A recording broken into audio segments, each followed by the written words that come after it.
Okay મિત્રો, હવે આપણે લાસ્ટ લેક્ચરમાં અવશોષણ વર્ણપટ, ઉત્સર્જન વર્ણપટ, ફોટો ઇલેક્ટ્રિક અસર, દેહલી આવૃત્તિ વિશે વાત કરી ગયા.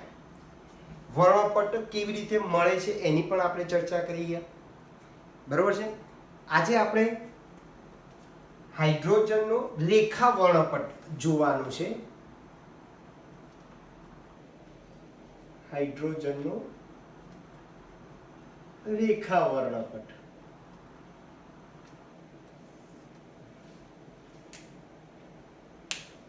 ચલો, તો રેખા વર્ણપટ હાઇડ્રોજનની વાત કરવાની છે. એક આપણે આ વિદ્યુત વિભાર નળી લઈએ છીએ.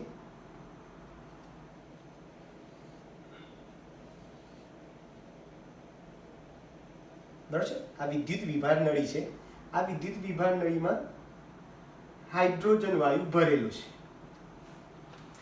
એમાંથી આપણે ઊંચો વિદ્યુત પ્રવાહ પસાર કરીએ તો આ H2 અણુનું વિયોજન H પરમાણુમાં થાય છે. એ H પરમાણુના ઇલેક્ટ્રોન ઉત્સર્જિત થાય છે. બરાબર છે. એ ઇલેક્ટ્રોન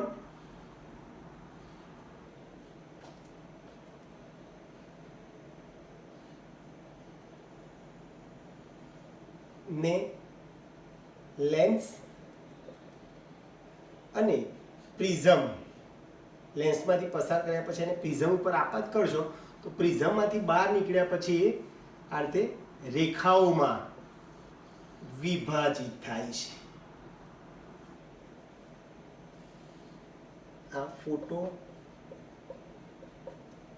ઇલેક્ટ્રિક ફિલ્મ છે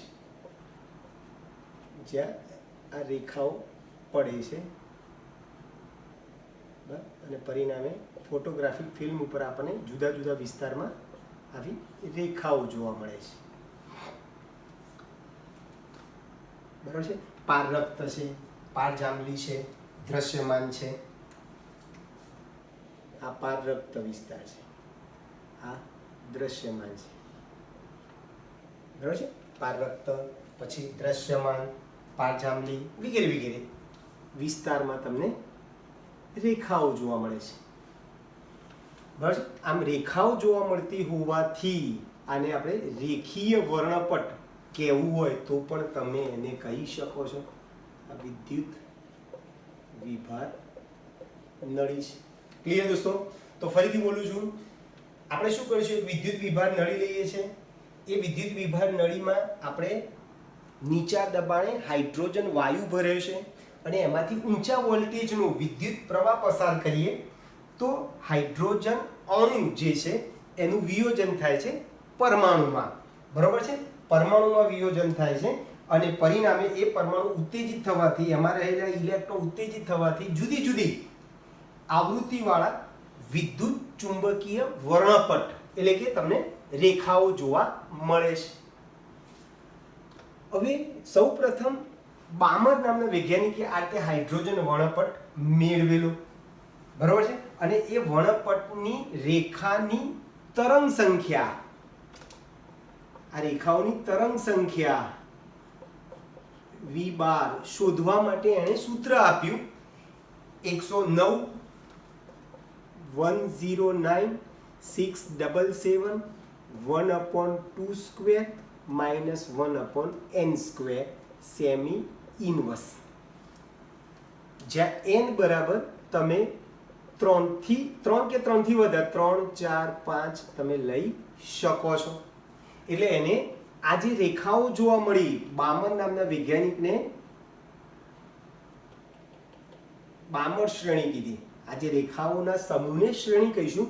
તો એ જે બામર શ્રેણીમાં જે રેખાઓ જોવા મળી એ રેખાઓની તરંગ સંખ્યા શોધવા માટે બામરે આ સૂત્ર આપ્યું. બરાબર છે. અને આ દ્રશ્યમાન વિસ્તારમાં આ બામર શ્રેણી જોવા મળે છે.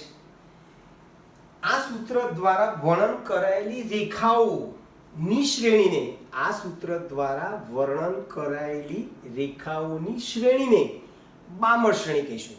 આજે બામરે જે સૂત્ર આપ્યું જેની મદદથી આપણે તરંગ સંખ્યા શોધીએ છીએ. તરંગ સંખ્યા એટલે ખબર છે ને, એકમ લંબાઈમાં રહેલા તરંગોની સંખ્યા. બરોબર છે. એટલે બામરે હાઇડ્રોજન વર્ણપટમાં એને દ્રશ્યમાન વિસ્તારમાં શ્રેણી જોવા મળી, બરાબર છે, રેખાઓ જોવા મળી. એને આ સૂત્ર આપ્યું અને આ સૂત્ર દ્વારા વર્ણન કરાયેલી રેખાઓની શ્રેણીને એને નામ આપ્યું બામર શ્રેણી. અને બામર શ્રેણી આપણને દ્રશ્યમાન વિસ્તારમાં જોવા મળે છે. જુદા જુદા વૈજ્ઞાનિકોએ હાઇડ્રોજન વર્ણપટમાં જુદી જુદી શ્રેણીઓ જોવા મળી. શ્રેણીઓ એટલે યાદ રાખજો, રેખાઓના સમૂહને શું કહીશું ભાઈ? શ્રેણી કહીશું. બામરે આ સૂત્ર આપ્યું તરંગ સંખ્યા શોધવા માટેનું, બરોબર છે.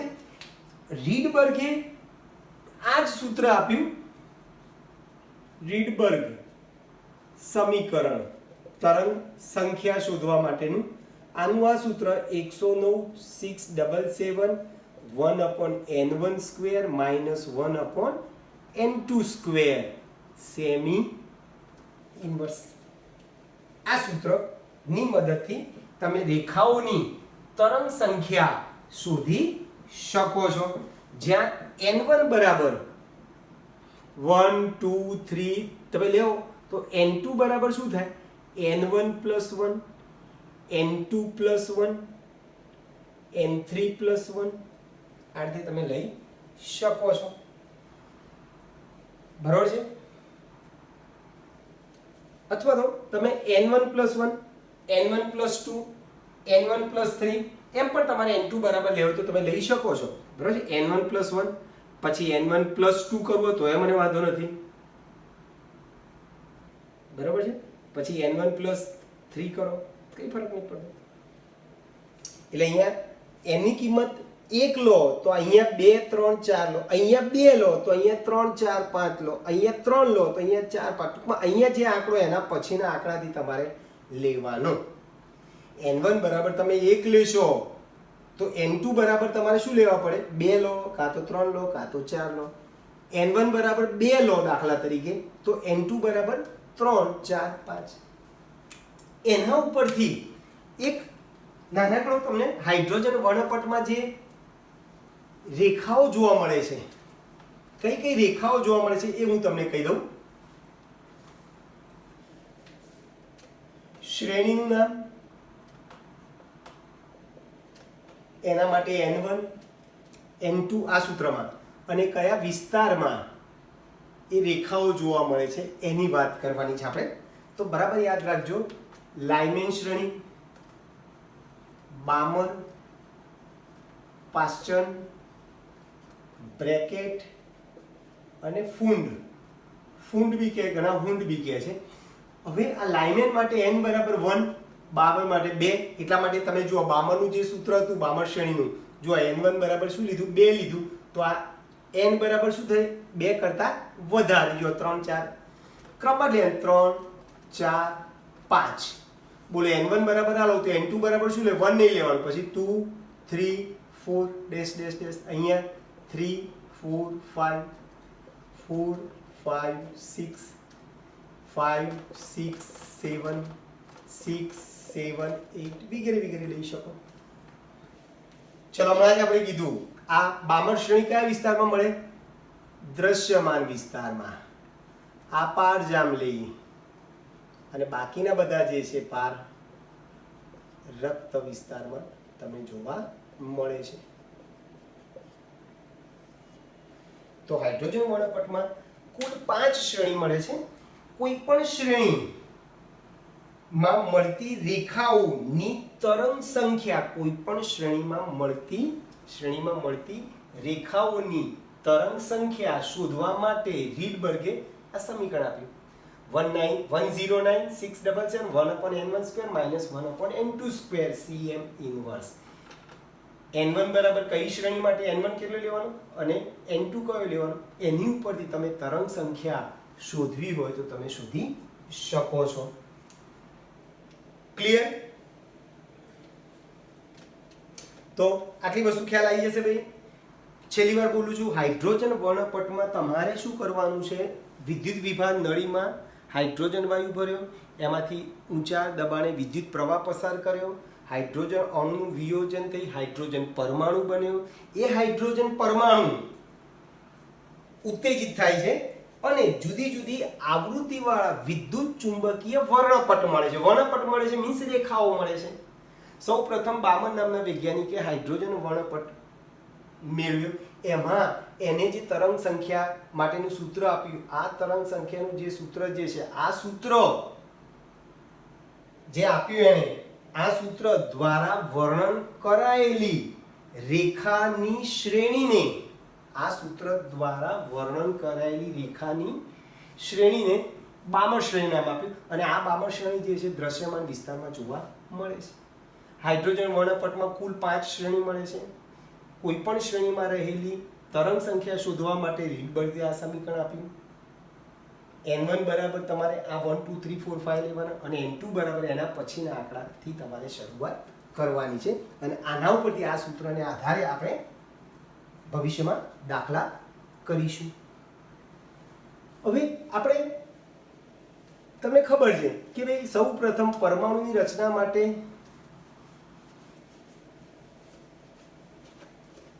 કયો વૈજ્ઞાનિક આવેલું ખબર છે? થોમ્સન. પહેલા થોમ્સન આવેલું, બરોબર છે. પછી રુથરફોર્ડ નો આલ્ફા કણ પ્રકીર્ણન પ્રયોગ જોયો.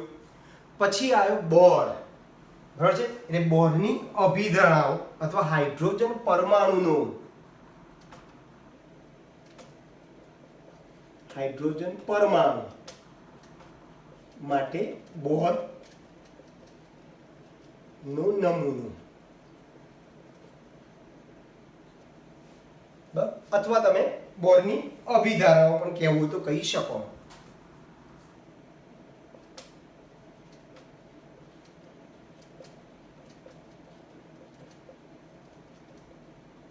ચલો, સાવ સિમ્પલ છે. 1913 બોરે હાઇડ્રોજન પરમાણુ માટે, ખાસ યાદ રાખજો, હાઇડ્રોજન પરમાણુ માટે એને કેટલીક વાતો કરી કે ભાઈ હાઇડ્રોજન પરમાણુમાં ઇલેક્ટ્રોન કેન્દ્રથી કેટલા અંતરે હોય, એનું કોણીય વેગમાન કેટલું હોય, એની શક્તિ કેટલી હોય, બરાબર છે, કેવી રીતે ફરતો હોય છે, એની વાત કરી, બરાબર છે. એટલે બોરે હાઇડ્રોજન પરમાણુ માટે કેટલીક વાતો કરી. ચલો, પહેલું એણે એવું કીધું કે ભાઈ હાઇડ્રોજન પરમાણુના કેન્દ્રની આસપાસ ઇલેક્ટ્રોન જે વર્તુળાકાર માર્ગમાં ગતિ કરે છે, એ વર્તુળાકાર માર્ગને કક્ષા કહીશું. કોઈ કે કક્ષા કહે, કોઈ કે સ્થિર અવસ્થા કહીશું, કોઈ એને માન્ય કક્ષા કહે છે, બરાબર છે, અથવા તો પથ કહીશું. માન્ય ઉર્જા અવસ્થા પણ કહી શકો. માન્ય ઉર્જા અવસ્થા. ચલો, તો પહેલું વાક્ય શું કીધું ભાઈ? બોરના મત મુજબ હાઇડ્રોજન પરમાણુના કેન્દ્ર, આ કેન્દ્ર છે, હાઇડ્રોજન પરમાણુના કેન્દ્રની આસપાસ ઇલેક્ટ્રોન વર્તુળાકાર માર્ગમાં ગતિ કરે છે. આવા વર્તુળાકાર માર્ગને આપણે શું નામ આપીશું ભાઈ?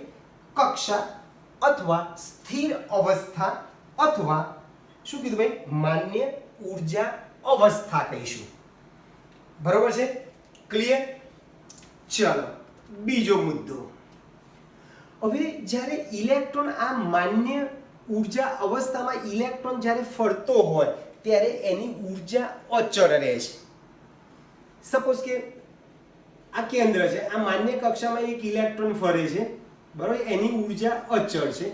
આ બીજી એક મેં કક્ષા લીધી જેમાં ઇલેક્ટ્રોન ફરે છે, એની ઉર્જા અચળ છે. હવે જ્યારે આ કક્ષામાં ઇલેક્ટ્રોન જે ફરે છે, ગોળ વર્તુળાકાર માર્ગને આપણે કક્ષા કીધી છે, આ કક્ષામાં જ્યારે ઇલેક્ટ્રોન ફરે છે ત્યારે ઉર્જાનું શોષણ કે ઉત્સર્જન કરતો નથી. આ કક્ષામાં ઇલેક્ટ્રોન જ્યારે ફરે છે ત્યારે ઉર્જાનું શોષણ કે ઉત્સર્જન કરતો નથી, ઉર્જા અચળ રહે છે.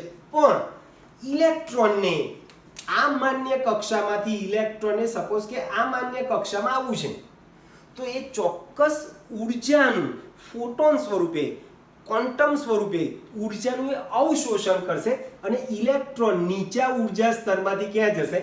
ઊંચા ઉર્જા સ્તરમાં જાય. સાદી ભાષામાં કહો તો આપણે આમ લખીએ, આ નીચો ઉર્જા સ્તર છે અને આ ઊંચો ઉર્જા સ્તર છે. જ્યારે નીચા ઉર્જા સ્તરમાં ઇલેક્ટ્રોન અહીંયા ફરે છે ત્યારે ઉર્જા અચળ છે, પણ આ જ ઇલેક્ટ્રોનને જો તમે શક્તિ આપો, એ ઇલેક્ટ્રોન ઉર્જાનું અવશોષણ કરે તો એ ઉર્જાનું અવશોષણ કરી નીચા ઉર્જા સ્તરમાંથી ઇલેક્ટ્રોન ઊંચા ઉર્જા સ્તરમાં જાય. ઊંચા ઉર્જા સ્તરમાં ઇલેક્ટ્રોન લાંબો સમય સુધી રહી શકે નહીં, કારણ કે અસ્થાયી બની જાય પરમાણુ, શક્તિ વધી જાય, સ્થિરતા ઘટી જાય, એટલે ઇલેક્ટ્રોન પાછો ઊંચા ઉર્જા સ્તરમાંથી નીચા ઉર્જા સ્તરમાં આવે છે. ત્યારે એને જેટલી ઉર્જાનું નીચેથી ઉપર જવા માટે અવશોષણ કર્યું છે એટલી જ ઉર્જાને ઉપરથી નીચે આવે ત્યારે શું કરશે ભાઈ? ઉત્સર્જન કરે છે. શું કરશે ભાઈ? ઉત્સર્જન કરે છે. ઉપરથી નીચે જાય ત્યારે અવશોષણ કરશે, નીચેથી ઉપર જાય ત્યારે અવશોષણ કરશે, અને ઉપરથી નીચે આવશે ત્યારે ઉત્સર્જન કરશે. ક્લિયર દોસ્તો? બીજો મુદ્દો, પોતાની માન્ય કક્ષામાં, પોતાની સ્થિર અવસ્થા ધરાવતી કક્ષામાં ઇલેક્ટ્રોન જ્યારે ફરે છે ત્યારે ઉર્જાનું અવશોષણ કે ઉત્સર્જન કરતો નથી, પણ જો તમે એને ઉર્જા આપો બહારથી કોઈ પણ સ્વરૂપે, ફોટોન સ્વરૂપે, વિદ્યુત સ્વરૂપે અને ઉર્જા આપો, તો એ ઇલેક્ટ્રોન નીચા ઉર્જા સ્તરમાંથી ઉર્જાનું અવશોષણ કરી ઊંચા ઉર્જા સ્તરમાં જાય, ઊંચા ઉર્જા સ્તરમાંથી પાછા નીચા ઉર્જા સ્તરમાં આવે છે. હવે કે સાહેબ આ નીચેથી ઉપર જાય અથવા ઉપરથી નીચે આવે ત્યારે કેટલી ઉર્જાનું શોષણ કે ઉત્સર્જન થશે, એની આવૃત્તિ કેટલી હશે, એની આપણે વાત કરવી છે. તો કે ભાઈ આ બે સ્થિર અવસ્થાઓ છે. સપોઝ કે આ પહેલી સ્થિર અવસ્થા છે, આ સ્થિર અવસ્થા આપણે કીધી, આ સ્થિર અવસ્થા એક કહીએ, આને 1 નંબર આપીએ, અને આ સ્થિર અવસ્થા, ઊંચી સ્થિર અવસ્થાને આપણે 2 નંબર આપીએ. આ 2 નંબર. હવે આ જે બે સ્થિર અવસ્થાઓ છે જેમની વચ્ચે ઉર્જાનો ફેરફાર, બે સ્થિર અવસ્થાઓ વચ્ચે ઉર્જાનો ફેરફાર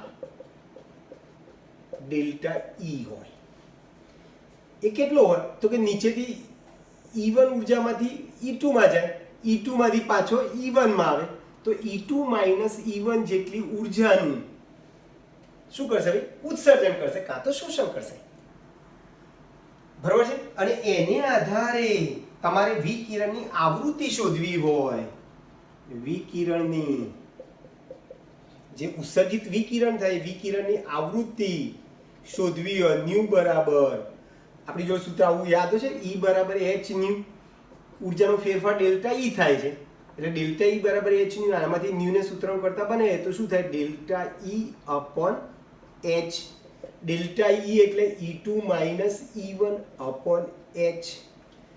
એટલે આવૃત્તિ શોધવાનું સૂત્ર થઈ ગયું E2 minus E1 upon h. E1 એટલે નીચી ઉર્જા સ્તર ની ઉર્જા, બરાબર? E1 એટલે નીચા ઉર્જા સ્તરની ઉર્જા છે, E2 એટલે ઊંચા ઉર્જા સ્તરની ઉર્જા છે, h એટલે તમારો પ્લાન્ક અચળાંક. ક્લિયર ભાઈ? ચલો ચોથી વસ્તુ, ઇલેક્ટ્રોન કોણીય વેગમાન ધરાવે. તો કે સાહેબ ઇલેક્ટ્રોન કઈ કક્ષામાં ફરતો હોય ત્યારે કોણીય વેગમાન ધરાવે? તો ઇલેક્ટ્રોન એવી કક્ષામાં ફરશે કે એનું કોણીય વેગમાન h અપોન 2π ના સંકલન ગુણાંક જેટલું હોય. કોણીય વેગમાન mvr બરાબર nh અપોન 2π ના સંકલન ગુણાંક જેટલું હોય તેવી કક્ષામાં જ ઇલેક્ટ્રોન ફરે. બરાબર યાદ રાખજો, કક્ષાઓ ઘણી બધી હોય, પણ કઈ કક્ષામાં ઇલેક્ટ્રોન ફરશે? તો કે ભાઈ જેનું કોણીય વેગમાન nh અપોન 2π ના સંકલન ગુણાંક જેટલું હોય. એટલે n બરાબર પૂર્ણાંક સંખ્યા તમારે લેવાની. n બરાબર 1 લો તો કોણીય વેગમાન h અપોન 2π જેટલું હોય એવી કક્ષામાં ફરશે. n બરાબર 2 લો તો 2h અપોન 2π, 2 ઉડી જાય તો h અપોન π. તમને આવા MCQ પૂછે છે કે ભાઈ પાંચમી કક્ષામાં રહેલ ઇલેક્ટ્રોનનું કોણીય વેગમાન કેટલું થાય? તો તમે n બરાબર શું લેશો? પાંચમી કક્ષા કીધી છે તો n બરાબર 5 લો તો 5h/2π બરાબર 2.5h/π કોણીય વેગમાન આટલું થશે. તો કઈ કક્ષામાં ઇલેક્ટ્રોનનું કોણીય વેગમાન કેટલું થશે એ તમે આ સૂત્રની મદદથી શોધી શકો છો. તો સા સિમ્પલ થઈ ગયું. યાદ રહેશે ભાઈ. અગત્યનો પ્રશ્ન છે બોરની અભિધારણા. તો ચાર નાની નાની અભિધારણાઓ છે. ફરીથી હું ચારે ચાર અભિધારણાઓ બોલી જાઉં છું. સાવ સિમ્પલ. પહેલી વાત શું કરી કે ભાઈ આ પહેલો બોરનો પરમાણુ નમૂનો કોના માટે સાચો છે? હાઇડ્રોજન પરમાણુ માટે છે જેમાં એક ઇલેક્ટ્રોન હોય. જેમાં એક ઇલેક્ટ્રોન ધરાવતો પરમાણુ અથવા આયન Li+ માં એક ઇલેક્ટ્રોન હોય. બરોબર છે. He+,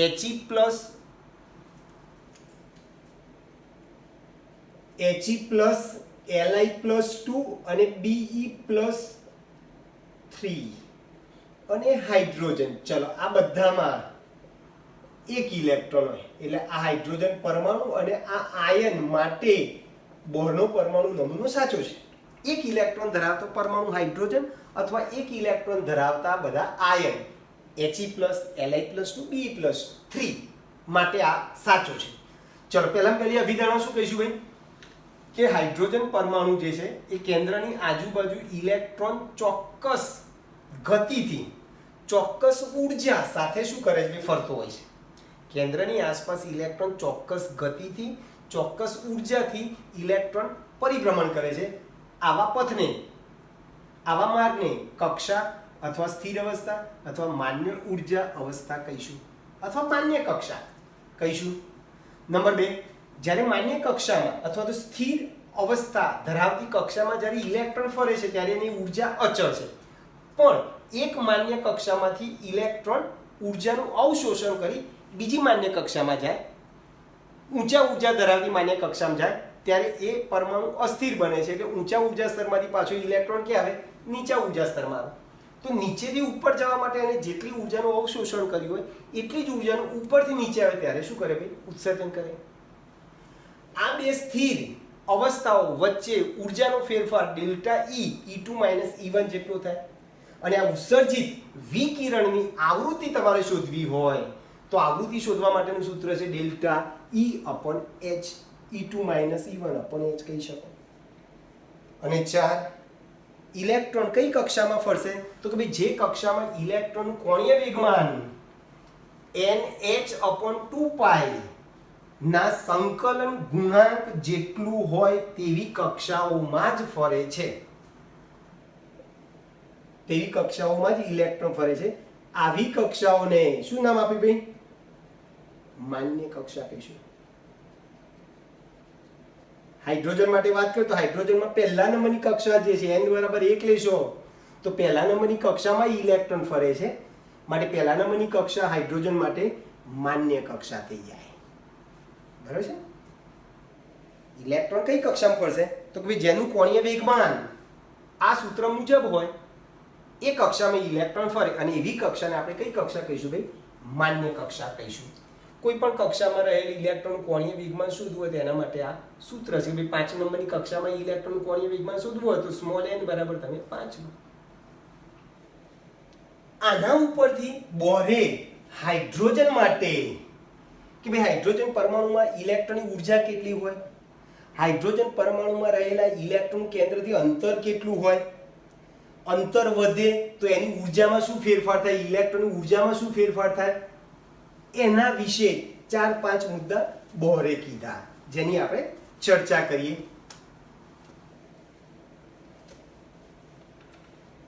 પ્રશ્ન આપણો આવો છે હાઇડ્રોજન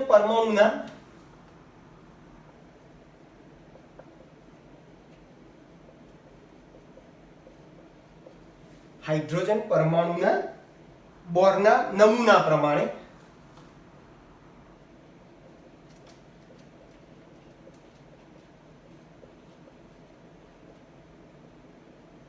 પરથી તમે કઈ વસ્તુ નક્કી કરી શકો? 4-5 છે. ચલો આપણે એ લઈએ અથવા તો 1 લઈએ. ચલો 1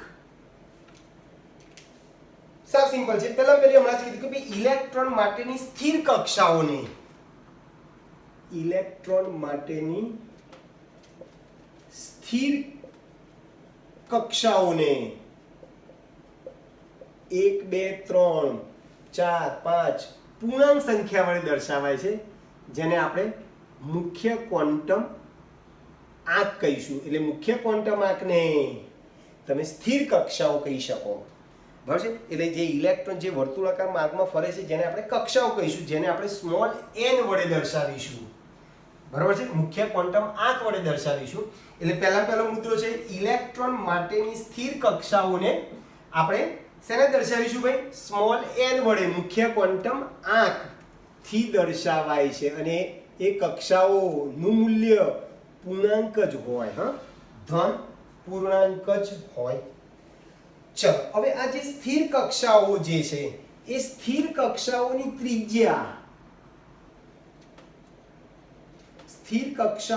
ત્રિજ્યા શોધવી છે મારે. બોલો, ત્રિજ્યા શોધવી હોય તો એ ત્રિજ્યા શોધવા માટેનું સૂત્ર સાવ સિમ્પલ છે. rn બરાબર a0. rn બરાબર શું છે ભાઈ? a0 n square. આ સૂત્ર છે. a0 એટલે જો એકમ બદલાશે તો એ મૂલ્ય પાછું બદલાઈ જાય. a0 નું મૂલ્ય આપણે પિકોમીટરમાં લખવું હોય તો 52.9 પિકોમીટર. તમે મીટરમાં ફેરવી શકો, બરાબર છે? એંગસ્ટ્રોમમાં ફેરવો તો ફેરવી શકો છો. એટલે ટૂંકમાં આ કિંમત અહીંયા મૂકો તો સાવ સિમ્પલ થઈ ગયું, ઇન્ટુ n સ્ક્વેર પિકોમીટર. હવે તમારે હાઇડ્રોજન પરમાણુમાં રહેલી પહેલા નંબરની કક્ષાની ત્રિજ્યા શોધવી છે. હાઇડ્રોજનમાં રહેલ પ્રથમ કક્ષાની ત્રિજ્યા તમને કે તો બોલો n બરાબર શું લેશો?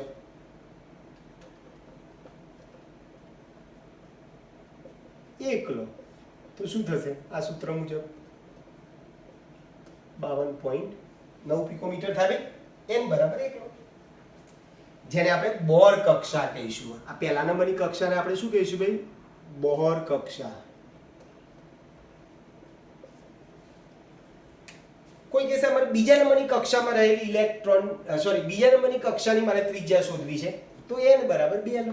2 નો વર્ગ 4 ગુણ્યા 52.9. તો હાઇડ્રોજન પરમાણુમાં રહેલ સ્થિર અવસ્થા અથવા તો માન્ય કક્ષાની ત્રિજ્યા શોધવા માટેનું સૂત્ર યાદ રાખજો. સ્થિર કક્ષાઓની ત્રિજ્યા અથવા માન્ય કક્ષાઓની ત્રિજ્યા શોધવા માટેનું સૂત્ર છે તમારું rn બરાબર 52.9 ઇન્ટુ n સ્ક્વેર. જે n બરાબર 1 2 3 4 તમે લઈ શકો છો. બરોબર છે? નંબર 3. હવે આ જે ઇલેક્ટ્રોન છે એ ઇલેક્ટ્રોન સાથે સંકળાયેલ અગત્યનો ગુણધર્મ સ્થિર અવસ્થાની ઊર્જા છે, અથવા તો ઇલેક્ટ્રોનની ઊર્જા કેટલી થશે? સ્થિર અવસ્થાની ઊર્જા, માન્ય કક્ષામાં રહેલા ઇલેક્ટ્રોનની ઊર્જા તમારે શોધવી હોય તો એના માટેનું સૂત્ર સાવ સિમ્પલ છે. ઊર્જા En બરાબર minus RH 1/n square. Minus RH 1/n square, જ્યાં n બરાબર કક્ષા કીધું છે એટલે એનું મૂલ્ય પૂર્ણાંક 1 2 3. હું n બરાબર 1 લઉં, આને રીડબર્ગ અચળાંક કહેવાય. આ રીતના આપણે શું કહીશું ભાઈ? રીડબર્ગ અચળાંક. અને એનું મૂલ્ય 2.18 ગુણ્યા 10 ની -18 છે. 2.18 ગુણ્યા 10 ની -18 જૂલ છે. તો સ્થિર અવસ્થાની ઊર્જા શોધવા માટેનું સૂત્ર છે En બરાબર -RH 1/n સ્ક્વેર. હવે સૌથી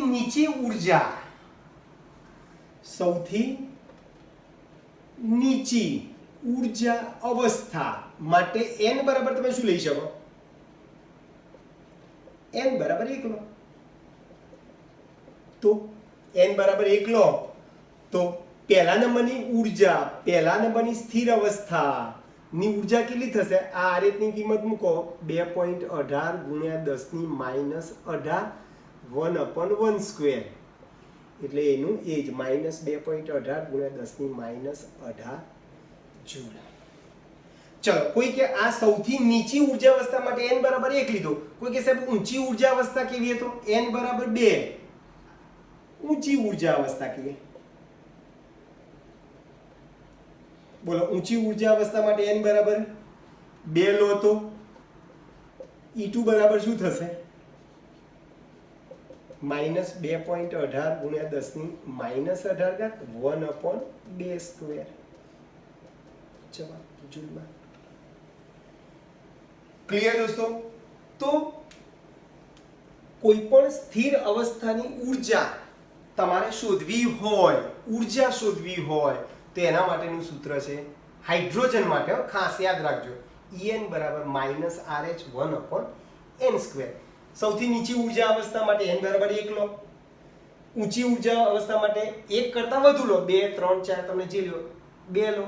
તો અહીંયા આ સૂત્રમાં આર્ય છે એટલે રીડબર્ગ અચળાંક છે. n બરાબર 1 લો તો નીચી ઊર્જા અવસ્થામાં રહેલી ઇલેક્ટ્રોનની ઊર્જા મળે. 2 લો તો ઊંચી ઊર્જા અવસ્થામાં રહેલ ઇલેક્ટ્રોનની ઊર્જા મળે.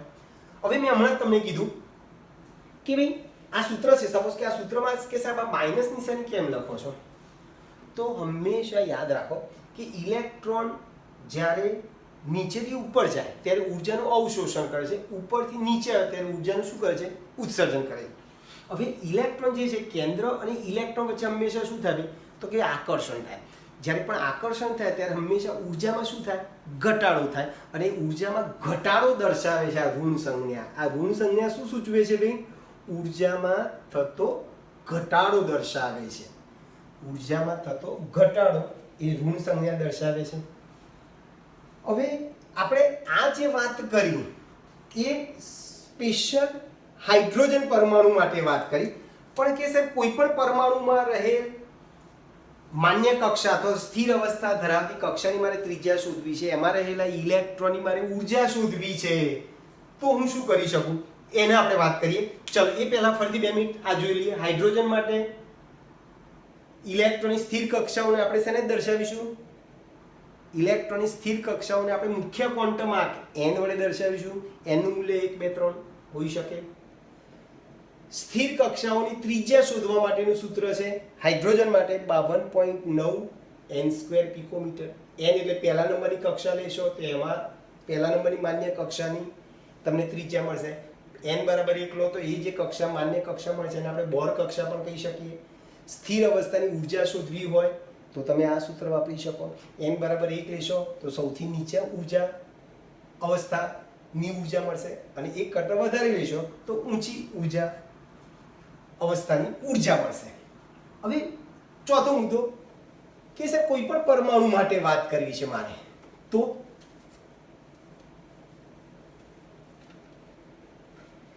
ઇલેક્ટ્રોનની ઊર્જા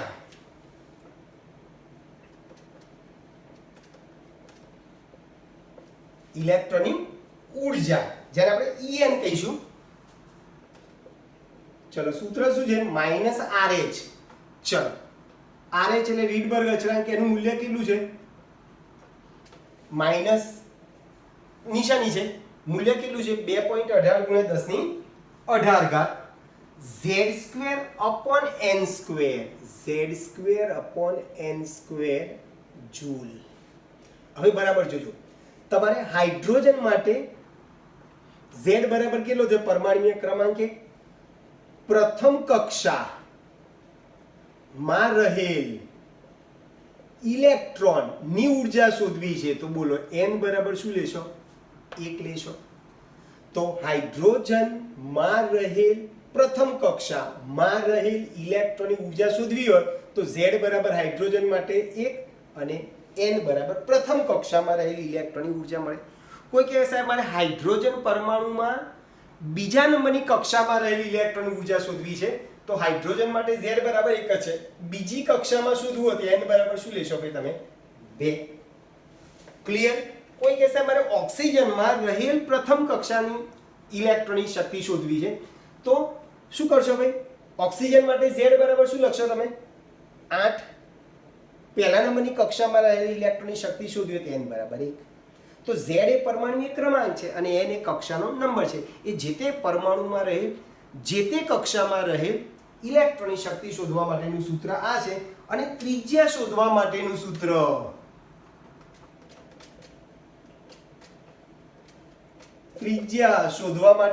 આગળ આપણે લખ્યું એને એ જ છે રિલેટેડ 52.9 n²/z પિકોમીટર.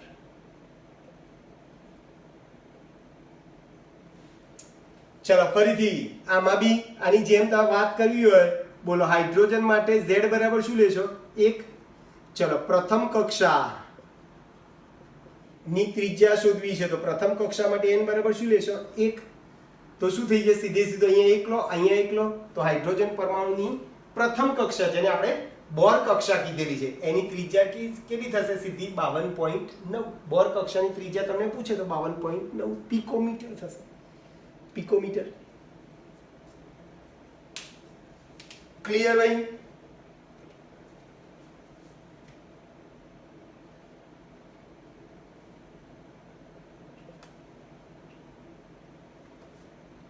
જો મેં અગાઉ બી તમને કીધું છે, એક ઇલેક્ટ્રોન બોરનો પરમાણુ નમૂનો બરાબર યાદ રાખજો. એક ઇલેક્ટ્રોન ધરાવતા હાઇડ્રોજન પરમાણુ અથવા એક ઇલેક્ટ્રોન ધરાવતા He+, Li+2, Be+3 જેવા આયનો માટે સાચો છે. તમને આવા એમસીક્યુ બહુ જ વાર પૂછાય છે કે ભાઈ He+ માં રહેલ He+ આયનમાં પ્રથમ નંબરની કક્ષામાં રહેલ ઇલેક્ટ્રોનની ઊર્જા મને કહો. તો તમારે He+ કે તો He+ માટે Z બરાબર કેટલા લેશો? 2. પ્રથમ કક્ષા કે n બરાબર 1. તમને કે Li+2 આયનમાં બીજા નંબરની કક્ષામાં રહેલી ઇલેક્ટ્રોનની ઊર્જા શોધો. Li+2 આયનમાં બીજી કક્ષા, તો બોલો Li+2 માટે Z બરાબર શું થશે? 3. પરમાણુય ક્રમાંક એનો 3 છે. બીજી કક્ષા તો n બરાબર 2. તો કોઈ પણ પરમાણુ કે આયન, કોઈ પણ નહીં પણ એક ઇલેક્ટ્રોન, ખાસ યાદ રાખજો નોંધ, એક ઇલેક્ટ્રોન ધરાવતા પરમાણુ કે આયન માટે ઇલેક્ટ્રોનની ઊર્જા તમારે શોધવી હોય અથવા ત્રિજ્યા શોધવી હોય તો તમે આ સૂત્રની મદદથી શોધી શકો છો. હવે આ કક્ષામાં જે ઇલેક્ટ્રોન કક્ષામાં ગુણતા ઇલેક્ટ્રોનના વેગ ની માત્રા, એનો વેગ વધારે છે કે ઓછો છે એ કેના પર નક્કી થશે? તો વેગ n મુખ્ય ક્વોન્ટમાંક કૌંસમાં કક્ષા નો પ્રકાર, પહેલા નંબરની કક્ષા છે એની ઉપર આધાર રાખે, n ઉપર આધાર રાખે છે. દાખલા તરીકે ચલો જેમ n નું મૂલ્ય વધશે એમ ઇલેક્ટ્રોન કેન્દ્રથી વધારે ને વધારે શું થશે ભાઈ? દૂર થશે. દાખલા તરીકે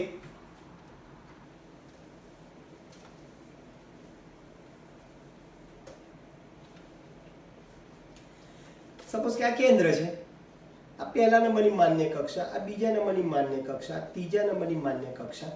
આ કક્ષાને આપણે મુખ્ય ક્વોન્ટમાંક n વડે દર્શાવીશું. આ પહેલા નંબરની કક્ષા છે, બીજા નંબરની કક્ષા છે, ત્રીજા નંબરની કક્ષા છે.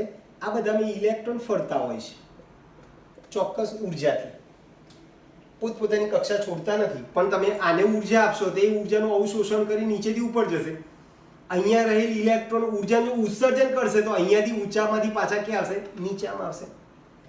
હવે જેમ n નું મૂલ્ય વધતું જાય છે એમ ઇલેક્ટ્રોનનું કેન્દ્રથી અંતર શું થાય છે? વધતું જાય છે. બોલો જેમ n વધે બોલો તેમ ઇલેક્ટ્રોનનું કેન્દ્રથી અંતર વધે. બોલ, અંતર વધે. ઇલેક્ટ્રોનનું કેન્દ્ર તરફી આકર્ષણ, અંતર વધે તો આકર્ષણ શું થાય? ઘટે. અને આકર્ષણ ઘટે તો ઇલેક્ટ્રોનનો વેગ વધે, ઇલેક્ટ્રોનની શક્તિ વધે. બરાબર છે? નજીક હોય તો આકર્ષણ વધે તો હંમેશા શક્તિ ઘટે, વેગ વધે, શક્તિ વધે.